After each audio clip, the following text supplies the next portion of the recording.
तर मित्रांनो, स्क्रीनवर तुम्हाला जे लोगो दिसत आहे ते सध्या खूप ट्रेंडला चालू आहेत. तर ते तुम्ही लोगो कशाप्रकारे बनवू शकता हे आजच्या व्हिडिओमध्ये मी तुम्हाला सांगणार आहे. त्यासाठी व्हिडिओ पूर्ण बघा.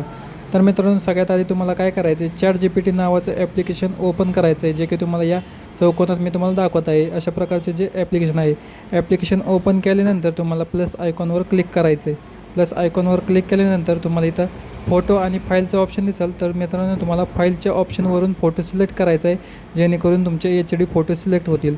तर मित्रांनो, मी इथून एक फोटो सिलेक्ट करून घेतो. फोटो सिलेक्ट झाल्यानंतर तुम्हाला एक प्रॉम्प्ट टाकायचा आहे, जे की मी डिस्क्रिप्शनमध्ये दिलेला आहे, तिथून तुम्ही कॉपी करू शकता. तर मित्रांनो, हा प्रॉम्प्ट आहे, हा तुम्हाला कॉपी करायचा आहे, जसं की मी करत आहे. कॉपी केल्यानंतर आपला हा जो प्रॉम्प्ट आहे ChatGPTमध्ये पेस्ट करायचा आहे फोटोच्या खाली. पेस्ट केल्यानंतर सगळ्यात महत्त्वाचं म्हणजे जे लोगोमध्ये तुमचं नाव असतं ते कसं टाकायचं बघा. प्रॉम्प्टमध्ये तुम्हाला एक नाव दिसत असेल शेवट, ते तुम्हाला बदलायचं आहे, जे की मराठीत लिहिलेलं आहे.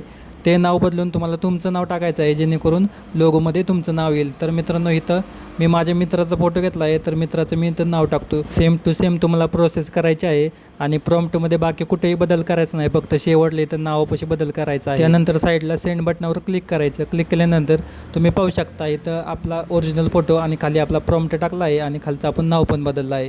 तर पाहू शकता या चौकोनामध्ये आपला फोटो जनरेट होईल. आपल्याला फक्त 5-6 सेकंद वाट बघायची, त्यानंतर आपला फोटो जनरेट होऊन तयार होईल. तोपर्यंत जे कोणी चॅनलला नवीन आलं असेल तर चॅनलला सबस्क्राईब आणि व्हिडिओला लाईक नक्की करा. तर मित्रांनो, पाहू शकता आपला खतरनाक असा लोगो आपल्या इथं तयार झालेला आहे. तुम्ही झूम करून पाहू शकता, एकदम खतरनाक असा लोगो तयार झालेला आहे. अशा प्रकारे तुम्ही पण तुमचं लोगो बनवू शकता. आणि डाउनलोड करण्यासाठी सिम्पली तुम्हाला वरती डाउनलोड आयकॉनवर क्लिक करायचं आहे, जेणेकरून हा फोटो तुमच्या गॅलरीमध्ये सेव्ह होऊन जाईल. आणि तुम्हाला अजून कोणत्या प्रकारचे AI लोगो बनवायचे आहे ते तुम्ही कमेंटमध्ये सांगू शकता. चला तर भेटूया नेक्स्ट व्हिडिओमध्ये.